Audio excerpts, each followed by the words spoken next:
I gotta say, Orlando is awesome. It's not as nice as Cancun. The radical left, their corporate allies, the liberal media have tried to cancel me, censor me, expel me, shut me down, stop me from representing the people of Missouri, stop me from representing you. And guess what? I'm here today. I'm not going anywhere, and I'm not backing down. For the first time ever, CPAC is not in our nation's capital.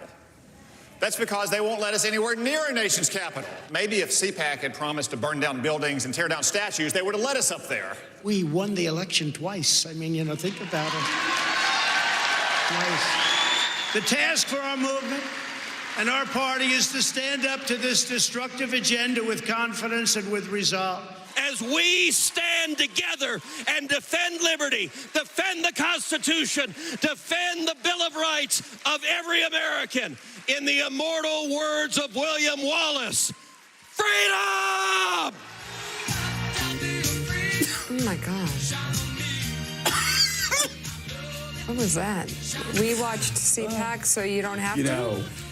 Ugh. They obviously didn't have acting school at Harvard or Princeton or Ted Cruz. Well, it's interesting. All went. Yeah, no, so it's so funny. These anti-elitists, as I like to call themselves.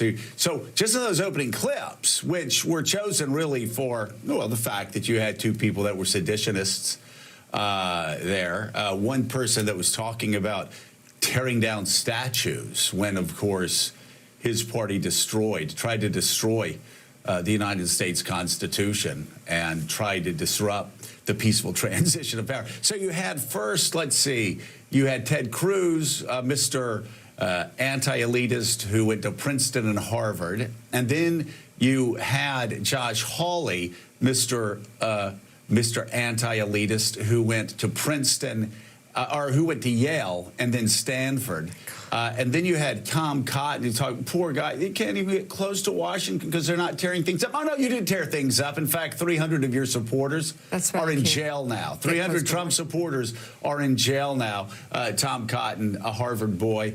And then you have Donald Trump, again, Mr. Populist, who not only went to an Ivy League school, but now lives at a country club. And you have Ted Cruz saying that we're not the country club Republicans. No, you are. In fact, your guy that you worship, that you kowtow to, that insults your wife, that insults your father's memory, and even accused your father of being a murderer, you still worship him. You still worship him, even though he says that your father killed JFK and he attacks your wife. You say that it's the Democrats that are like country club types. That no, your guy lives not only at a country club, at his own country club. In a town that doesn't want him there. Yeah, and so they're just, I've heard, and I don't know this because I went to the University of Alabama, Roll Tide, and I went to the University of Florida, Go Gators.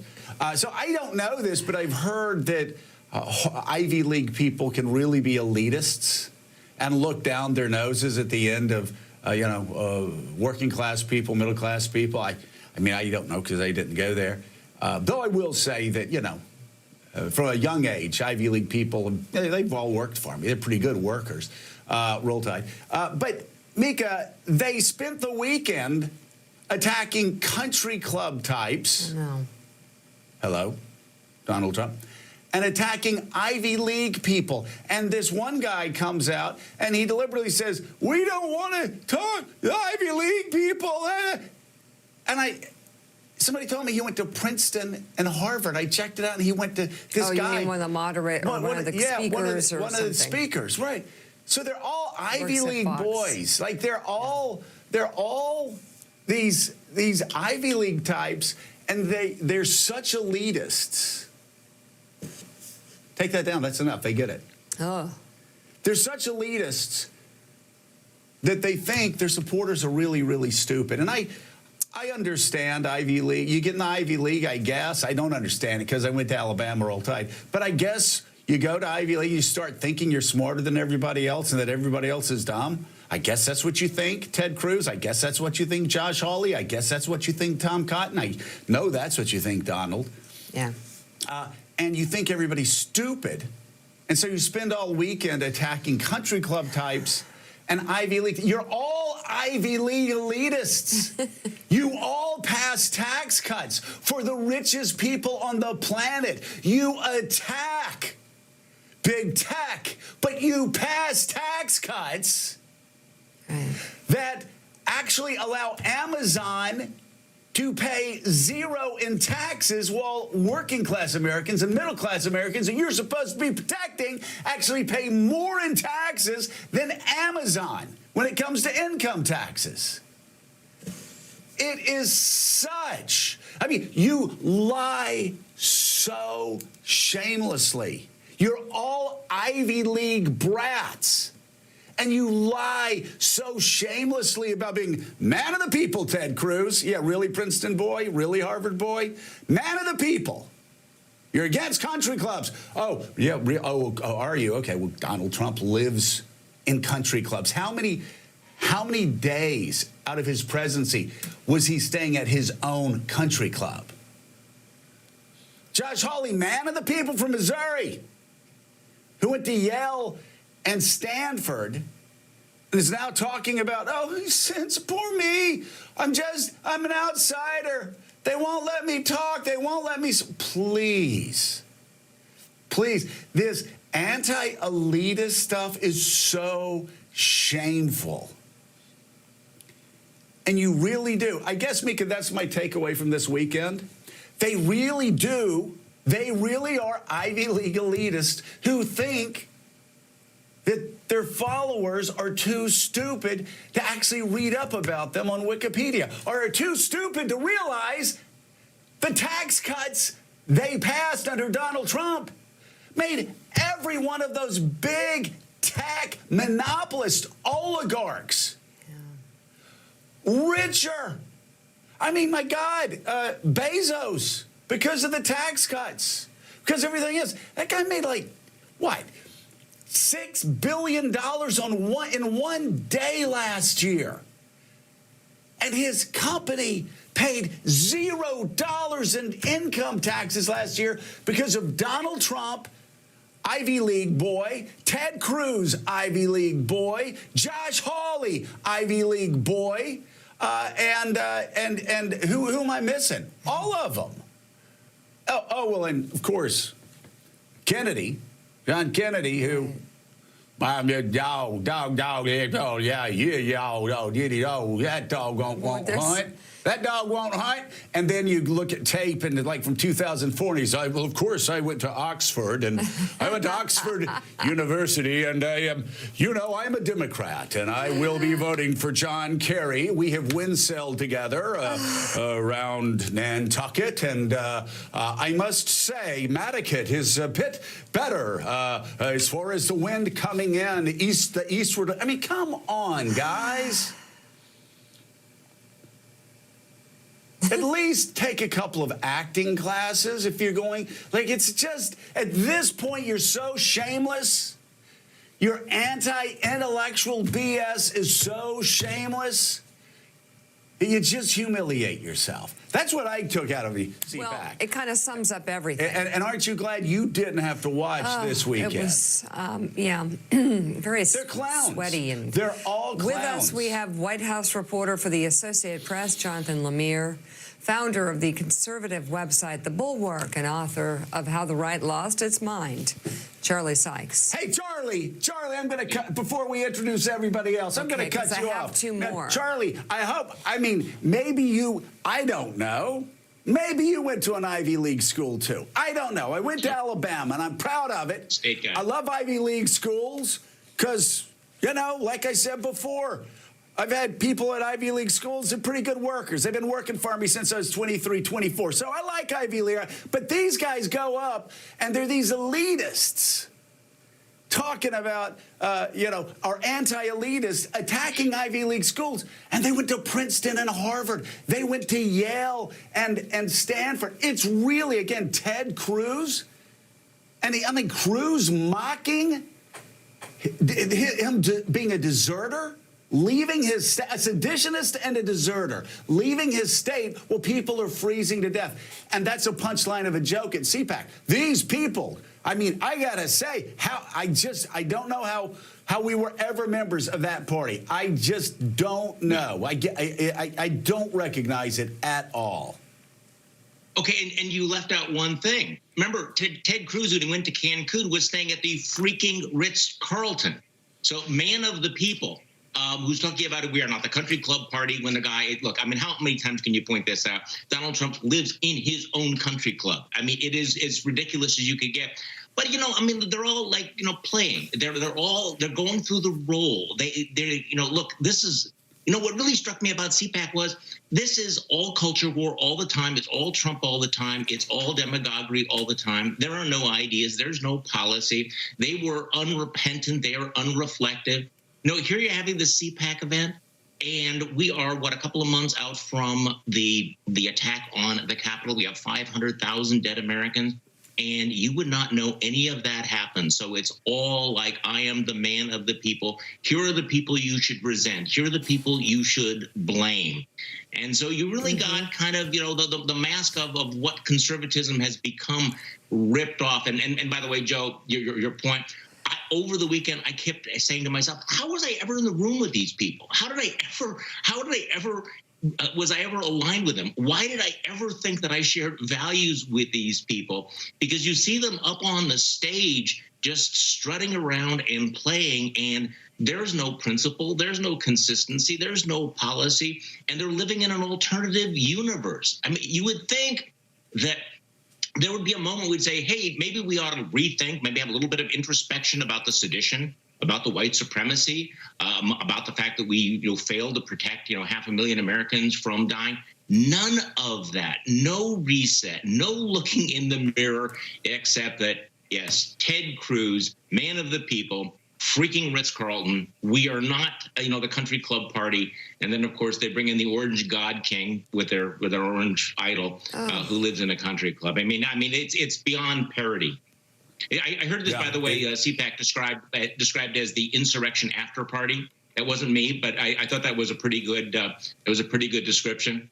That here you have the people who are so invested in denial and delusion that they have that event a couple of months after the attack on the Capitol. I'm sorry, you got me going too early in the morning here.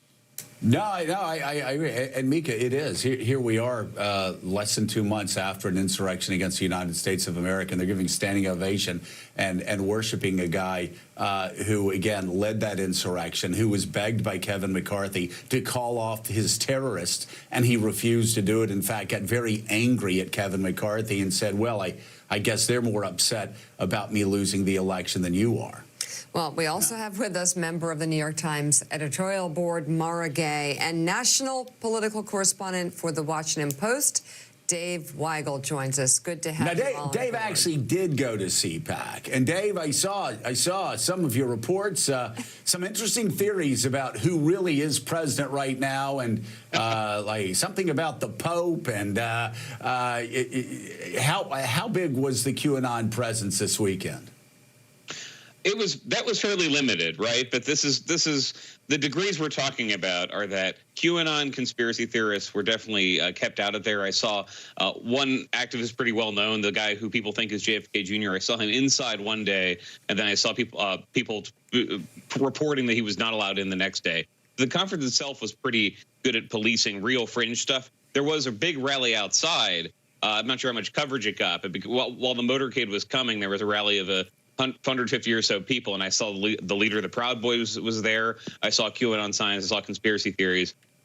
There was more sanitization, I guess, in the building, but you saw it in the clips. The premise of the conference was still the election was probably stolen, and whatever happened on January 6th, it wasn't our fault. Those were two themes, and there was really, I think, maybe two people who kind of challenged that premise. It was either not discussed or was shared on stage, despite the fact this was kind of a theme of the weekend. A lot of people were watching via streaming. There were conservative streaming services that had to cut away at various points, either from interviews or from panels, because in the real world where lawyers are watching for people who spread misinformation about election companies or say the election was stolen, there are consequences for lying about this. If you're the president, former president, I should say, repeatedly saying that you won the election, that you're going to win a third time in 2024, I guess the consequences already been meted out on him. But it was really about the overall tone of the conference. The premise,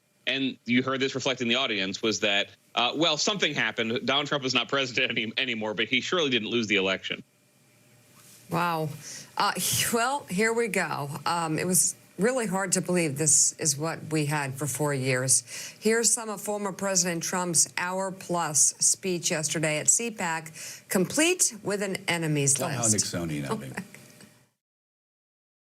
Instead of attacking me and, more importantly, the voters of our movement, top establishment Republicans in Washington should be spending their energy in opposing Biden, Pelosi, Schumer, and the Democrats. The Democrats don't have grandstanders like Mitt Romney, Little Ben Sass, Richard Burr, Bill Cassidy, Susan Collins, Lisa Murkowski, Pat Toomey, the warmonger, a person that loves seeing our troops fighting, Liz Cheney. The good news is in her state, she's been censured, and in her state, her poll numbers have dropped faster than any human being I've ever seen. So hopefully they'll get rid of her with the next election. Get rid of them all. For the next 4 years, the brave Republicans in this room will be at the heart of the effort to oppose the radical Democrats, the fake news media, and their toxic cancel culture. I want you to know that I'm going to continue to fight right by your side. We will do what we've done right from the beginning, which is to win. You know, they kept saying, he's going to start a brand new party. We have the Republican Party. It's going to unite and be stronger than ever before. I am not starting a new party. That was fake news. We all knew that the Biden administration was going to be bad, but none of us even imagined just how bad they would be and how far left they would go. Joe Biden has had the most disastrous first month of any president in modern history. That's true. In just one short month, we have gone from America. Yeah, let's just turn him off. I can't. I mean, seriously, blah, blah, blah, blah, blah, blah. I can't listen to it. You know, it really is hard. Marty Gay, that was painful. That was a long 4 years. But you know what's interesting, Mara, is he's talking about, oh, we've got the Republican Party. We don't need whatever. Well, this was like the most hardcore of the most hardcore wing of the Republican Party. Self-selected Trumpers who knew he was going to speak. And he still only got 55% of the straw vote. And somebody called and said, how is that? I said, well, you know, if Barack Obama could run another term and they had a straw poll at a PAC, Barack Obama would get about 90%, maybe 95%. I mean, for Donald Trump to be sitting at 55%, I mean, I'm not so sure. In fact, I know those numbers are much lower than I'm sure he and everybody else there was expecting. That's true. But at the same time, it's hard to miss the fact that Trumpism has won. And, you know, it's amazing as a woman watching that footage because it really is just like a festival of toxic masculinity. And you're watching this, and then after everything, Donald Trump gets up there and starts talking about, you know, gleefully talking about bragging about how he owns the Republican Party. And so all those men that got up there before him, I assume he was, you know, one of their keynote speakers, were essentially bragging about how they got owned by Donald Trump. And on top of everything, you just have to wonder, I mean, these people call themselves leaders. I mean, it is really the most cowardly form of political leadership we have ever seen. They can't stand up to him, they can't stand up to his movement, and they can't even bother to tell his supporters the truth. Yeah, and you know, if you look also at all the attacks that were being launched against Joe Biden, I mean, we showed the polls last week. This is The Hill and their Harris poll that actually has Joe Biden at 59%. And disapproval only 41%. A Pew Research poll that was taken right after the insurrection, Donald Trump's insurrection, had him at 29%. Disapproval at 68%. He's probably up in the 30s now, high 30s, mid 30s, high 30s. One or two might even have him in the low 40s. Rasmussen has him at 98%. So we'll have to look a little more closely into that. But again, it seemed like such an extraordinarily irrelevant occurrence. But obviously, when you have a guy that tried to commit insurrection against the United States of America, and he speaks for the first time since that insurrection, that actually is new. So if you're sitting there, why are you playing? Because that's like, Benedict Arnold had been invited to CPAC after he switched sides. We'd probably be running Benedict Arnold's 2-hour rant as well. Jonathan Lemire, so you covered Donald Trump 4 years in the White House and on the campaign trail. What were your notes coming out of CPAC and his speech? What did you take from it? Well, first of all, Joe, the first stretch of it was actually remarkably low energy, and Republicans that I was hearing from suggest sort of were breathing somewhat sighs of relief that maybe he wasn't going to go all scorched earth. That, of course, changed when he unfurled the enemies list. But you make a good point about this is the most Trump crowd you could imagine, and yet he only polled a little more than half of that straw poll. But still, right now, he is still shaping the present and future of the Republican Party. He made no mention whatsoever of the events of January 6th, but repeated time and again the big lie, the idea, of course, that he won, falsely claiming that he won that election. And that is going to make things difficult for Republicans to ever try to turn the page, the subset of the members of the GOP who want to move past Trump. He's clearly trying to send that message that he's not going anywhere. Yeah, and also, Jonathan, talking about the Biden White House, their reaction to the speech and how they're going to respond. Sure. Well, they, of course, have been studiously trying to ignore all things Donald Trump in the last few weeks. In fact, the current president, Joe Biden, is not even uttering Donald Trump's name when he can help it, simply referring to it as him as the former guy. They paid no attention to the impeachment trial outside of releasing a statement when it was over. White House Press Secretary Jen Psaki on Friday indicated that no one would be watching the events of CPAC over the weekend. They weren't concerned about what he was going to say. Joe Biden himself spent the weekend in Delaware. But of course, they are mindful simply of where Trump could take the Republican Party, and could their efforts at bipartisanship, which to this point have stalled. It doesn't look like the COVID relief bill is going to pick up any Republican senators. Is that going to be that much harder if Trump tries to step back onto the stage in a more visible way, as much as they won't try to engage? Yeah, and finally, how are they going to? What are they going to be doing this week? What are you expecting their message to be over the next week?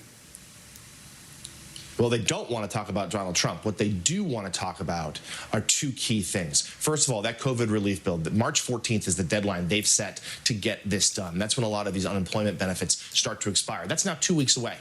So the clock is very much ticking there. It, of course, is passed the House. We talk about, I'm sure, the minimum wage being tossed out of the Senate bill by the parliamentarian. There's still work here. Senate Majority Leader Schumer says he's convinced he can get this bill on Biden's desk in 2 weeks. And, of course, the vaccines. With the good news of the Johnson & Johnson approval on Friday, that's going to be the White House messaging today, is that they feel confident, quietly confident, that within the next 6 weeks, 2 months, that they're going to have a surplus of vaccines. There'll be more actual doses of the vaccine than people who are ready to take them. So it's still a distribution issue, to be sure. Yeah. But they feel like this is a key moment, and they can start really actually turning the corner on the pandemic. Fantastic. Hey, Dave Weigel, talking about the CPAC convention, other than adoration for a guy who tried to overthrow the United States government, or at least commit insurrection against the United States government, there seemed to be a few policies that were breaking through some of the speeches over the weekend. You had the attack on high tech, which Donald Trump slammed home last night, what Josh Hawley and others have been talking about all weekend, going after big tech and Section 230. You had, of course, attacks on China, much less ambiguous than Donald Trump, who 1 second would be bragging about what a wonderful cake they served President Xi, and the next talking about how he was, a bad guy, and the next talking about how they were doing a great job cooperating with the United States. But it was a real anti-China tact taken by most of the speakers at CPAC. And then finally, of course, a lot of talk about opposing Joe Biden's immigration policies, sort of the open border approach to that. Those were 3 policies that I picked up, all very Trump-like. What did you pick up there? I'd add to what you were saying, criticism of expansive transgender rights. So there was a panel about the way that this has been attacked most recently. Remember, 4 years ago it was preventing trans people from using bathrooms of the gender that the gender they identify with. The issue now is whether trans athletes be allowed in sports with the gender they identify with. And the former president brought that up in his speech, which was fairly new for him. But the immigration issue weighs over all of that, because immigration was something that was very much fought about in the conservative movement at CPAC for a long time, on the premise that there's a reason Republicans are not winning the Latino vote. There are voters who might vote for us if we don't have such a draconian policy. Should we change that? And Trump, I think, has hardwired the conservative movement, the Republican Party of the moment, to be restrictionist. And there you didn't hear any of that talk you would have heard pre-Trump. But you haven't heard that all year. I mean, generally, the Republican response to a lot of Democratic legislation has been to introduce an amendment saying this money can't be used for undocumented immigrants. There was a messaging that Rick Scott used, that Kevin McCarthy used, which is Democrats are opening the borders and closing schools, and things like that. So running immigration and sort of nationalism through every issue is something that Trump changed in the Republican Party, and no one was contesting that at CPAC. And you were mentioning the polling there. I would add to that, part of the poll was, do you want the Republican Party to follow Donald Trump's agenda? 95% of attendees said yes. And do you approve of what Donald Trump did in office? That actually rose from 95% last year to 97%. And think of Donald Trump's last year. What did beyond losing the presidency, managing the pandemic? This was not a final year of a presidency that I think is going to be looked on as a success. What it did do was it involved cracking down immigration policy, halting green cards, halting refugees, things of that nature. That is stuff where if you'd gone to CPAC 6 years ago, I think half the crowd or half the speakers would have had a different position, and no longer. Yeah. No longer. The Washington Post, Dave Weigel, thank you for your reporting. And still ahead on Morning Joe, one of the Republicans that got name-checked during former President Trump's CPAC speech last night, Congressman Adam Kinzinger, will be our guest. Plus, as Jonathan Lemire mentioned, the race to vaccinate